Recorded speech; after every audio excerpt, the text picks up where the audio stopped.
الحمد لله رب العالمين، والصلاة والسلام أتمان الأكملان على سيد الأنبياء والمرسلين سيدنا ونبينا محمد وعلى آله وأصحابه أجمعين، ومن اهتدى بهديه واستنى بسنته إلى يوم الدين. أما بعد، السلام عليكم ورحمة الله وبركاته.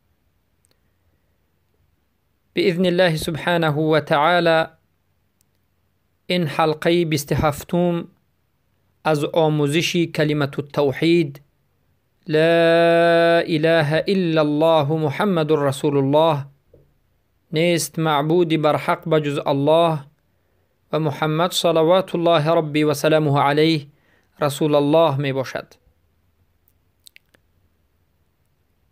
پس در این حلقه دلیل ها را برای اثبات این که یقین شرط صحت لا اله الا الله است از سنت به شما ذکر خواهیم نمود، زیرا در حلقه های گذشته به شما معنای یقین لغتا و اصطلاحا و این چنین دلیل یقین به این که یقین شرط صحت لا اله الا الله است از قرآن ذکر شد، و اما در این حلقه دلیل یقین برای شرط بودنش از سنت ذکر کرده می شود. دلیل یکم برای این که یقین شرط صحت لا اله الا الله است از حدیث این عن ابی هریره رضی الله عنه عن النبي صلى الله عليه وسلم قال له اذهب بنعل هاتين فمن لقيته وراء هذا الحائط يشهد أن لا إله إلا الله مستيقنا بها قلبه فبشره بالجنة. رواه مسلم. از ابی هریره رضی الله عنه روایت است که هر آینه رسول اکرم صلی الله علیه وسلم برای ابو هریره گفتند به این دو پای افضال من برو، فمن لقیته، پس به هر کسی که تو واخوردی در حالتی که شهادت میدهد که نیست معبودی بر حق بجز الله، مستیقنا بها، در حالتی که به همین لا اله الا الله گفته اش و نطق کرده اش یقین دارد، قلبش یقین دارد، فبشره بالجنه، پس این انسان را به جنت بشارت بده. و این حدیث در حقیقت حدیث 100% صحیح است، روایت مسلم رحمه الله می باشد. برادران و خواهران بزرگوارم، در مسئله رد شرط ها مرجئه ها حدیث را می آرند، می گویند که لا اله من قال لا اله الا الله دخل الجنه. این حدیث است، در حقیقت این حدیث است، لیکن خیلی که در حلقه های گذشته در موضوع لا اله الا الله وقتی که سخن کردیم، سخن های علما را نسبت این حدیث که نیست معبودی بر حق بجز الله را کسی که اقرار میکند داخل جنت میشود یا که کسی که لا اله الا الله میگه داخل جنت میشود ذکر نمودیم که علما در این مسئله سه قول میگن. یکیشون میگن این حدیث منسوخ است، دیگرشون میگن این حدیث را دیگر حدیث ها باز چی میکند عام، یا که این حدیث را دیگر حدیث های دیگر شرح میدهد. و بعضی حدیث ها گفتند، بعضی از علما گفتند که این حدیث به دیگر حدیث ها مقید است، یعنی این حدیث به جای خودش مطلق نیست. پس بارک الله فیکم. ببینید این حدیث هم به ما دلالت میکند که ابو هریره را رسول اکرم صلی الله علیه و سلم نصیحت کردند که ای ابو هریره، این پای افضال من را به دستت بگیر و به مردم بگو هر کسی که لا اله الا الله را بگوید و شهادت بدهد در حالتی که قلبش و دلش به همین گفته کلمهش که لا اله الا الله هست یقین داشته باشد، به همون بشارت به جنت بده. البته شرط لا اله الا الله در این حدیث آشکار آمده است که شرط قبولش و شرط صحتش این یقین است. در علم اصول فقه مفهوم المخالفه هست، یعنی وقتی که ما نظر به مفهوم مخالفه این حدیث نگاه میکنیم، وقتی که نظر به عقب این حدیث میکنیم، معناش این است که هر کسی که لا اله الا الله را شهادت میدهد و میگوید و یقین ندارد، پس به او بشارت جنت داده نمی شود. و این دلیل، این حدیث 100% دلالت آشکار می کند که یقین شرط صحت لا اله الا الله است. وقتی که یقین نابود شد، لا اله الا الله به انسان فایده نخواهد بخشید. و حدیث دیگر از ابی هریره رضی الله عنه آمده است که ان النبی صلی الله علیه و سلم قال اشهد ان لا اله الا الله و انی رسول الله لا يلقي الله بهما عبد غير شاك فيهما إلا دخل الجنة، أو لا يلقي الله بهما عبد غير شاك فيهما إلا دخل الجنة. این حدیث هم روایت مسلم است. حدیث 100% صحیح است. رسول اکرم صلی الله علیه و میگن که من شهادت میدم که نیست معبودی بر حق بجز الله، و این چنین پیامبر صلی الله علیه و شهادت دادند که من رسول الله هستم. و در دوام سخن گفتند هیچ کسی به الله روبرو نمی شود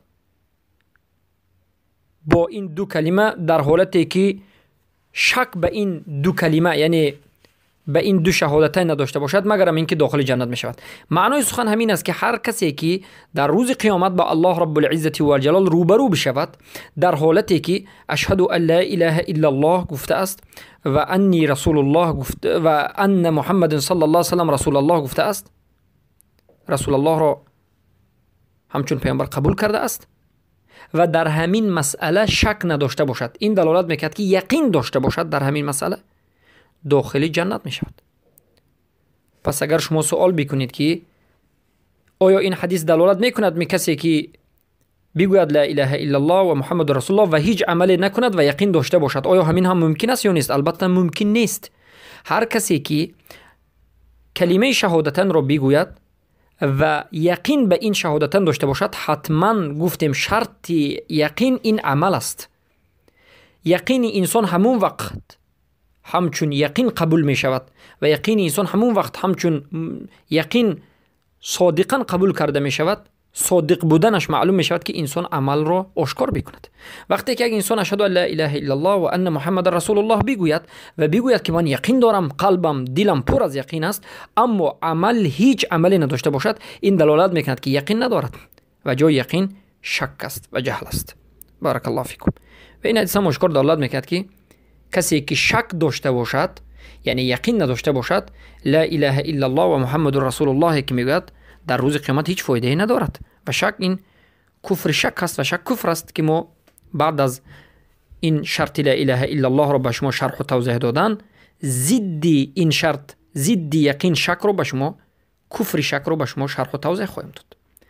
و دلیل سوم، این هم حدیث صحیح است، در مسند احمد ذکر شده است و امام احمد رحمه الله روایت میکنند از معاذ بن جبل آمده است که وعن معاذ رضی الله عنه قال حين حضرت الوفاة سمعت رسول الله صلى الله عليه وسلم يقول من شهد أن لا إله إلا الله مخلصا من قلبه أو يقينا من قلبه لم يدخل النار. معاذ بن جبل رضی الله عنه میگن که زمانی که وفات رسول اکرم صلی الله علیه و سلم نزدیک شده بود و وفات حاضر شده بود، من رسول الله صلی الله علیه و سلم را شنیدم که می گفتند هر کسی که شهادت بدهد که هر آینه نیست معبودی بر حق بجز الله، به همین گفته اش مخلص از قلبش باشد، همین گفته را مخلصانه از قلبش بگوید یا که یقینا از قلبش بگوید، این چنین انسان به نار، آتش دوزخ داخل نخواهد شد. رسول اکرم صلی الله علیه و آله وعده داده شدند و این وعده الله سبحانه و تعالی است. در حقیقت هر کسی که لا اله الا الله را بگوید، مخلص باشد، یعنی این سخن را نه دروغانه، نه فریبگانه، نه با شک شبهه و ریب، بلکه مخلصانه از قلبش و این چنین با یقین تام و پره بگوید، ان شاء الله و این وعده رسول الله و الله سبحانه و تعالی است که به دوزخ نخواهد درآمد. بارک الله فیکم. و البته ان شاء الله که در اینجا استفاده بردیم، این ان شاء الله اثبات است، نه ان شاء الله گمان. یعنی این وعده ای که رسول اکرم صلی الله علیه و سلم دادن حتما به وقوع میاد، حتما دوزخ نخواهد شد، یعنی داخل جنت میشد. و این حدیث هم دلالت میکند که یقین شرط صحت لا اله الا الله است. اگر شرط صحت لا اله الا الله نمیبود، رسول الله این چنین یقین را شرط ذکر نمینمودند. گفتند همان وقت داخل دوزخ نمیشوید که یقین داشته باشید، یعنی یقین نداشته باشید داخل دوزخ میشید.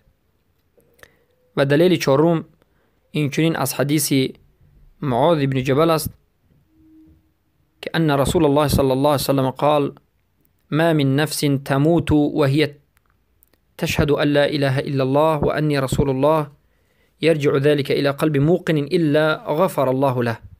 رواه أحمد. معاذ بن جبل روایت میکنند که هر آینه رسول اکرم صلی الله علیه و سلم گفتند هر نفسی که بمیرد در حالتی که شهادت بدهد که نیست معبودی بر حق بجز الله، و پیامبر میگن که و این چنین قبول بکند و شهادت بدهد که من رسول الله هستم، یعنی رسول الله را صلی الله علیه و سلم، محمد صلی الله علیه و سلم را رسول الله بودنشان را قبول بکند و همه این گفته اش شهادت لا اله الا الله و محمد رسول الله به قلبی با یقین بازگردد، قلبش از این گفته اش یقینی 100% باشد، مگر اینکه الله این بنده را میبخشد. الله این چنین بنده را میبخشد و روایت احمد است. این حدیث هم صحیح است. ببینید در این حدیث هم شرطی بخشش گناه را یقین نامیدند، یعنی همان وقت لا اله الا الله سبب بخشش گناه می شود که یقین همراهش باشد. یعنی لا اله الا الله و محمد رسول الله که همراهش یقین نیست هیچ فایده به بنده نخواهد داد. بارک الله فیکم. پس برادرم و خواهر بزرگوارم، ببینید که این چنین حدیث های زیاد وجود دارد و من در اینجا به شما تقریبا 15 حدیث و بعض از اثرهایی که از صحابگان روایت شده است برای شما آماده کردم تا که به شما رسانم که تنها خود لا اله الا الله را گفتن و قبول کردنش کافی نیست و انسان را نجات نمیدهد. و به اسف شدید و به نهایت بالاسف شدید امروز متاسفانه مرجئه ها در این مسئله سخن باطل خود را بین مردم پهن کردند، پهن نمودند. مرجئه های عصر، جامی و مدخلی ها، جهمی های این عصر فقط از این حدیث های صحیح یک دونهش را میگویند. من قال لا اله الا الله دخل الجنه، هر کسی که لا اله الا الله بگه داخل جنت می شود. و با همین سخن تمامی کسانی که نواقض الاسلام را به جا می آورد، مرتد شده است، کافر شده است، دینش را ترک کرده، همین ها را مسلمان می داند. حالا آنکه ما در علم اصول فقه که فهم قرآن و سنت تنها به علم اصول فقه میسر می گردد، می دانیم که یک حدیث آید و حدیث دیگری بیاید و این حدیث را شرح بدهد. البته حدیث صحیحی که آمده است و کلمه زیادتی دارد، حدیث صحیح کلمه زیادتی گرفته را ما قبول میکنیم. یعنی این حدیث هایی که امروز ما به شما خبر دادیم حدیث گذشته را شرح میدهد و به حدیث گذشته باز یک چیزی زیادتی شرط را ذکر میکند. خیلی که ما گفتیم بعضی از علما حدیث من هر کسی که لا اله الا الله میگه داخل جنت میشد منسوخ گفتند، بعضیشون گفتند که این حدیث خاص است، دیگر حدیث ها این حدیث رو عام میکند، و بعضی از علما گفتند که این حدیث در زمان مکه بود و بعد از اینکه به مدینه آمدن این حدیث رو پیامبر صلی الله علیه و سلم این حدیث های باقی مانده رو ذکر نمودند. و همه سخنهای علما دلالت میکرد که این حدیثی که مرجئه ها همیشه ورد زبان خود میکنن مطلق نیست. یعنی هر کسی که لا اله الا الله بگوید نجات نمییابد، بلکه لا اله الا الله را خالصانه از قلبش بگوید، یقین داشته باشد و این هفت شرط لا اله الا الله را البته به جا بیاورد. و دلیل ششم ما در این مسئله که یقین شرط صحت لا اله الا الله است و به یقین لا اله الا الله به کسی منفعت و فایده نمی بخشد، این حدیث صحیح است که امام احمد در مسندشان و ابن حبان در مصنفشان ذکر می کنند. عن عمر بن الخطاب رضی الله عنه قال قال رسول الله صلی الله علیه وسلم إني لا أعلم كلمة لا يقولها عبد حقا من قلبه فيموت على ذلك إلا حرمه الله على النار لا إله إلا الله. یعنی از عمر بن الخطاب رضی الله عنه روایت شده است که رسول اکرم صلی الله علیه وسلم میگویند هر آینه من یک کلمه را میدانم که یگان بنده نمیگوید حق از قلبش، یعنی خالصانه از قلبش نمیگوید و در همین راه نمیمیرد مگر اینکه الله رب العزت و الجلال از آتش دوزخ این بنده را نجات میدهد و این کلمه لا اله الا الله است. معنای سخن پیامبر صلی الله علیه و آله این است که من یک کلمه را میدانم که هر کسی که حق از قلبش حقیقتا بگوید، یعنی یقین با یقین بگوید و با همین یقینش بمیرد، الله رب العزت و الجلال این بنده را از آتش دوزخ نجات میدهد. و این کلمه چیست؟ لا اله الا الله، نیست معبودی بر حق بجز الله. این حدیث در حقیقت حدیثی حسن است و قبول است. و دلیل هفتم، قال صلى الله عليه وسلم: ثلاثة لا تسأل عنهم، رجل ينازع الله وزاره وإزاره العز، ورجل في شك من الله، والقنوط من رحمة الله. یعنی سه گروه انسان هستند که از اونها نپرس. و جایی که به ما شاهد است، محل شاهد این است که مردی که شک به الله دارد. یعنی سه گروه انسان هستند که لا تسأل عنهم، از اونها یعنی پرسیده نمی شود. این را علما میگن یعنی به کنایه عذاب است، یعنی عذاب اینها شدیدتر است و اینها دینشان قائم نیست. کسی که شک در یا که شک در موضوع شناخت الله دارد، شک از الله دارد و ناامیدی از رحمت الله دارد. و این حدیث هم آشکار دلالت میکرد که شک این کفر است، نبودن یقین کفر است و بودن یقین این شرط صحت لا اله الا الله است. باید باشد. وقتی که نشد ایمان قبول نیست، توحید قبول نیست. خیلی که امام احمد در مسندشون روایت میکنند، رسول اکرم صلی الله علیه و سلم میگن که افضل الاعمال عند الله ایمان لا شک فیه و غزو لا غلول فیه و حج مبرور. دلیل هشتم این است که رسول اکرم صلی الله علیه و سلم میگن بهترین عملها در نزد الله این ایمانی که شک نداشته باشد، ایمانی بیشک، یعنی ایمانی که همراهش یقین وجود داشته باشد، و جهاد و غزوی که غلول نباشد. غلول یعنی مجاهدی که از غنیمت ندزدیده باشد، دزدی نباشد، بهترین عمل است. و حج مبرور، حج مقبول که موافق سنت رسول اکرم صلی الله علیه و سلم و فرموده الله رب العزت و الجلال باشد. و این حدیث هم آشکار دلالت میکرد که ایمانی که یقین دارد قبول است و ایمانی که شک دارد یعنی یقین ندارد قبول نیست. و اصل ایمان کلمت التوحید است. دلیل نهم این حدیث است که امام بیهقی روایت میکنند. رسول اکرم صلی الله علیه و سلم میگویند ان من ضعف اليقين ان ترضي الناس بسخط الله وان تحمدهم على ما رزقك الله وان تحمدهم على رزق الله وان تذمهم على ما لم يؤتيك الله. البته از نشانه ضعف یقین این است که از مردم راضی شوی در حالتی که الله از تو ناراضی است. یعنی راضیگی مردم را طلبی به سخط الله، ناراضیگی الله، و مردم را حمد و ستایش کنی در حالتی که رزق را به تو الله داده است، و مردم را مذمت کنی در حالتی که الله به تو نداده است، یعنی رزق را. یعنی ضعف الیقین است. و اینچون دلیل دهم این است که و فی الدعاء المعثور و من الیقین ما تهون به علینا مصائب الدنیا. در روایت ترمذی آمده است، این البته روایت صحیح است، که رسول اکرم صلی الله علیه و آله وقتی که دعا میکردند میگفتند که ای الله به من و به ما مؤمنان یقین را بده که ما تهون به علینا مصائب الدنیا، آن چنان یقین باشد که مصائب دنیا، مصیبت های دنیا را بر ما آسان گرداند. پس در روایت امام بخاری هم آمده است که در یک دعای استغفار من قالها فی النهار موقنا بها فمات من یومه قبل ان یمسی فهو من اهل الجنه. هر کسی که این دعا را بکند لیکن با یقین این دعا را بکند و بمیرد، در همان روز بمیرد، از اهل جنت می شود. یعنی یقین ببینید حتی شرط قبول دعا هست، یقین شرط قبول لا اله الا الله است، یقین شرط تمام قبول عبادت هاست. بارك الله فيكم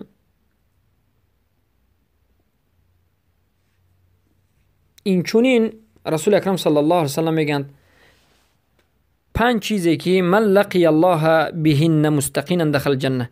5 چیزی که هر کسی که به همین 5 چیز با الله رب العزت و الجلال روبرو شود در حالتی که یقین داشته باشد داخل جنت میشد. هر کسی که شهادت بدهد من شهد لا اله الا الله و ان محمدا عبده و رسوله و ایقن بالموت والبعث والحساب، هر کسی که شهادت بدهد که نیست معبودی بر حق بجز الله و محمد هر آینه بنده الله و رسول الله هستند و یقین بکند به مرگ و زنده شدن دوباره و حساب و کتاب روز جزا، یقین داشته باشد داخل جنت میشد. بارک الله فیکم. و این چنین حدیثی برای ابن عازبه که در مسئله سوال جواب منکر و نکیر در روز فوتیدن، در روزی که به قبر گذاشته میشه، سوال منکر نکیری که در قبر است، این حدیث هم دلالت میکند که یقین شرط لا اله الا الله است.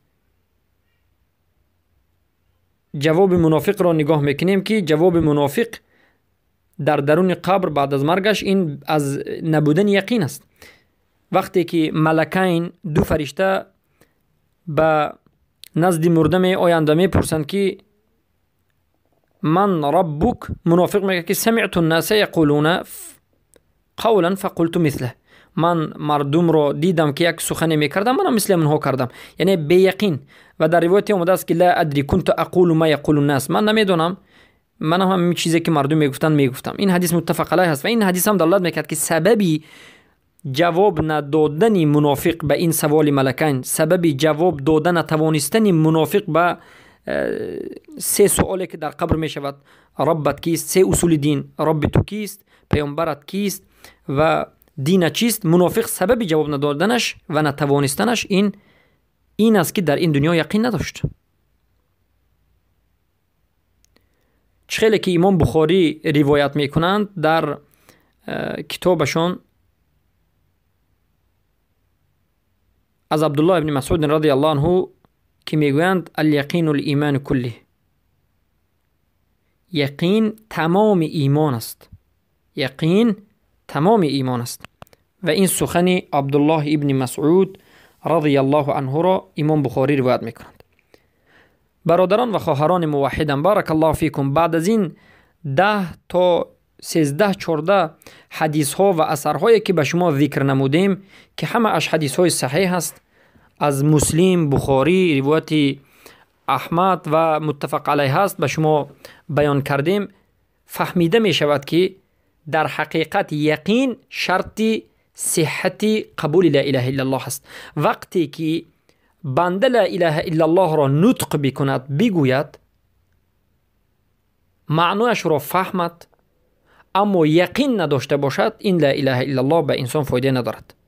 یعنی از این 7 شرط باید همه اش جمع باشد، یکیش هم نابود شود، همه این شرط یا همه این دینی که بنده دارد برایش فایده نمی بخشد. بارک الله فیکم. از الله سبحانه و تعالی می طلبیم که الله سبحانه و تعالی توفیق عمل کردن به این گفته ها و توفیق به جا آوردن شرط های لا اله الا الله و رکن های اسلام و اصل های اسلام را به ما نصیب و روزی بکند و ما را از بزرگترین نعمتش که توحید است برخوردارمان سازد و از بدترین چیزی که در این دنیا هست که شرک است ما را از اون دور بگرداند و این درس ها را درس های مبارکه و درس های منفعت بخش و درس های که سبب هدایت برادران و خواهران می شود الله سبحانه و تعالی خودش بگرداند. و در حلقه آینده ان شاء الله سخن های اهل علم را در شرط یقین یا که در مسئله اینکه یقین شرط لا اله الا الله است